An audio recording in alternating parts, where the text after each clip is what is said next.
here we are for the review for Sonic the Hedgehog for the Game Gear and Master System. Like I said in the last review, this won't be long and I won't be going into crazy detail.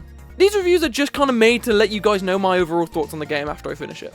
After Sonic's debut on the Mega Drive, Sega didn't just want Sonic on their home console, they wanted him basically everywhere. So, later that same year, Sonic made his way to the Sega Master System and Game Gear. Now, I don't really have a lot of personal history with this game. I have heard about it, just I never really actually sat down to try to play it myself. And I'm really glad I hadn't played this game in the past because I'm going into this completely fresh. No nostalgia goggles on for this one. Anyway, with all that said, let's jump into this review. Now, I actually did forget to talk about the story in the last review. How?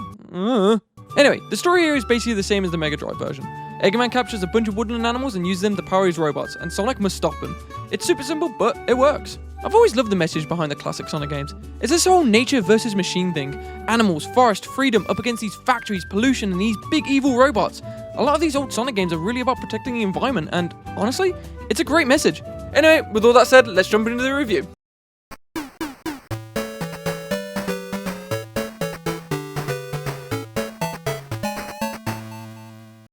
Now, I actually did replay the game for this review, and this time I went on my way to collect all the Chaos Emeralds, which I didn't manage to do during the Let's Play, so consider this my redemption arc or some shit, I don't know.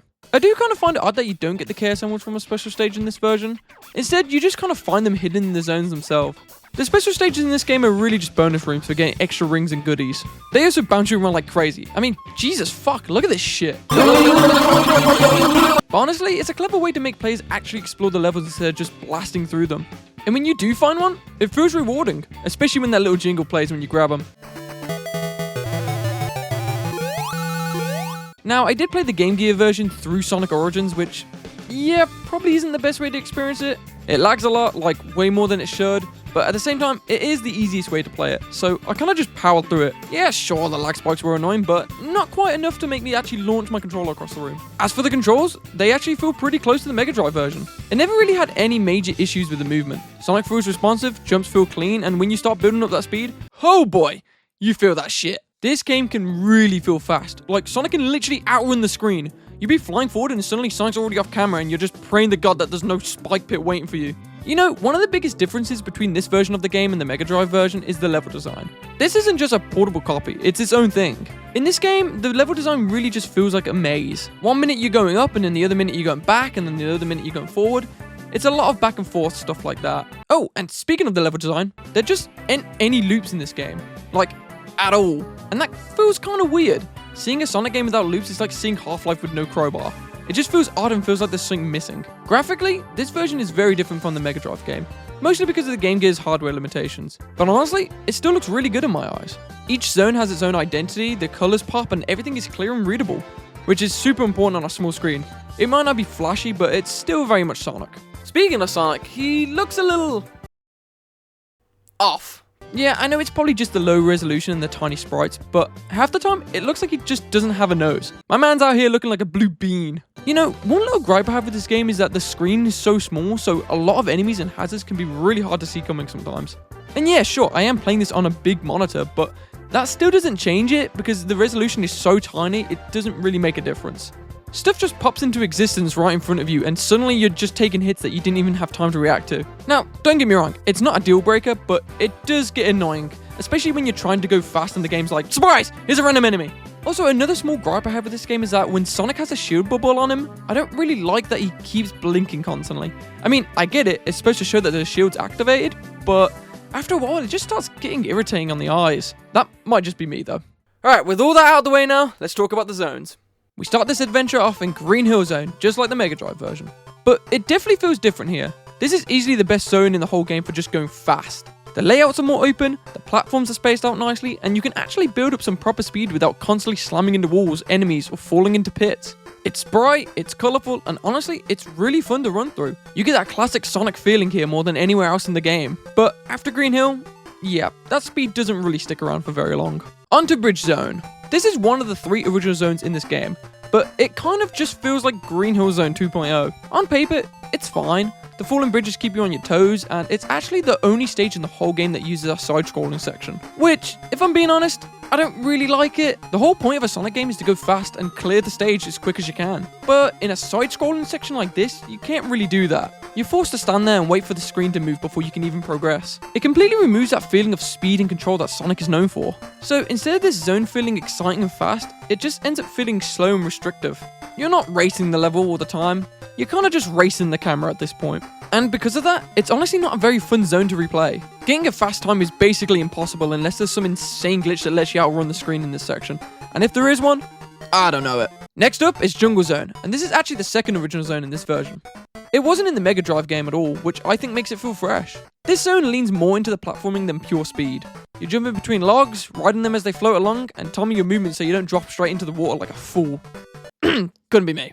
The floating log gimmick is actually really cool in my opinion. I think it really gives the zone its own identity and helps it stick out among the rest. Visually, it's great too. The background is full of trees, waterfalls, and those falling logs you have to ride across look awesome. It really sells that jungle vibe. Sure, it's not the fastest zone, but it's creative, and I'd much rather have something interesting like this than another run forward and hope for the best kind of stage. Labyrinth Zone. Yeah. It's back. But it's actually not that bad. Compared to the Mega Drive version, you can blast through this zone way quicker. It doesn't drag on forever, and it's nowhere near as punishing as the Mega Drive version. You're not spending 5 minutes slowly swinging around wondering where the hell to go. You're actually moving forward most of the time. But that being said, it might honestly be a little too easy, especially for a zone this late into the game. It doesn't really feel like this big scary underwater challenge like it does in the Mega Drive version, which, you know, is a bonus, but also a little bit of a letdown. And of course, those goddamn fucking bubbles.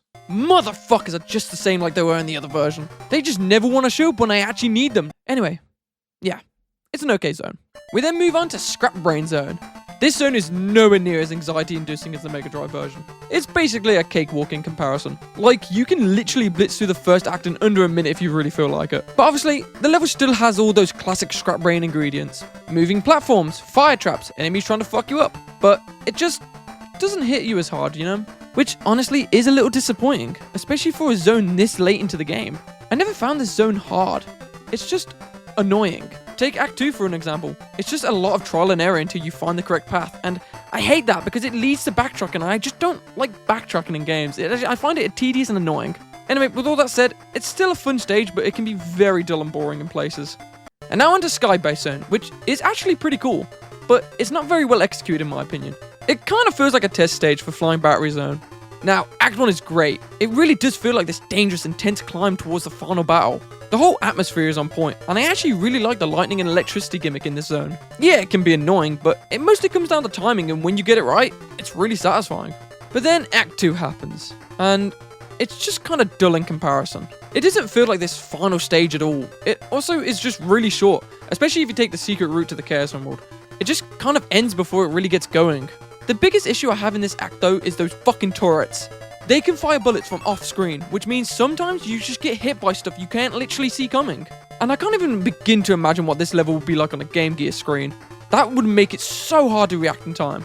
But yeah, this act just ends up feeling like less of a test of skill and more like a test of luck, which is never a good thing for a final level. But anyway, with all those zones out the way, let's finally get onto the boss fights. These boss fights are weak to say the least, especially compared to the Mega Drive version. The first fight is basically just hit Robotnik until he dies. That's it. No swinging wrecking ball, no crazy attacks, just nothing.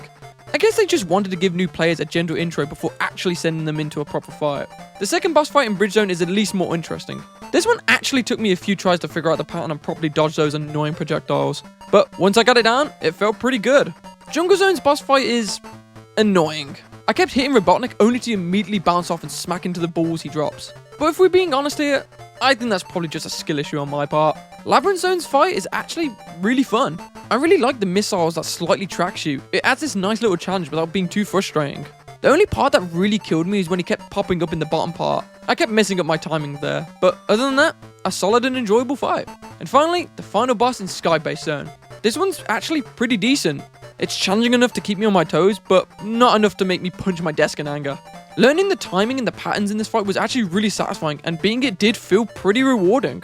So, overall, the boss fights are okay, they get the job done, but I can't help but think they could have been a lot better.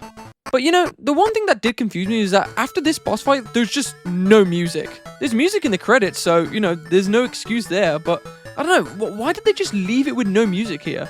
Anyway, speaking on the music, and it's no surprise, it's fucking good.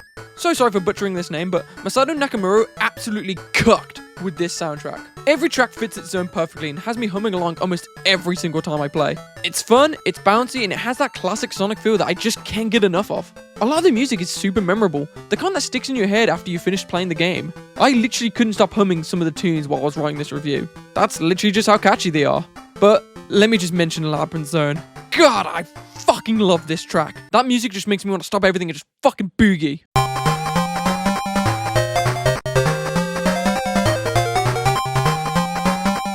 So, what's my final thoughts on Sonic the Hedgehog for the Game Gear and Master System? Honestly, it's a solid game. It's not perfect, and it's definitely not the Mega Drive version, but it stands out on its own. It's fun, and it's got that classic Sonic charm, even if some stages feel a little off. The level design leans more towards careful platforming than pure speed. And yeah, some of the hazards can be frustrating, especially on a tiny screen. So if you decide to play this on the Game Gear, then good luck, that screen is tiny. I like that the game rewards exploration and the music is absolutely fantastic. Seriously, Nakamura killed it. Labyrinth Zone alone is worth bumping to for days.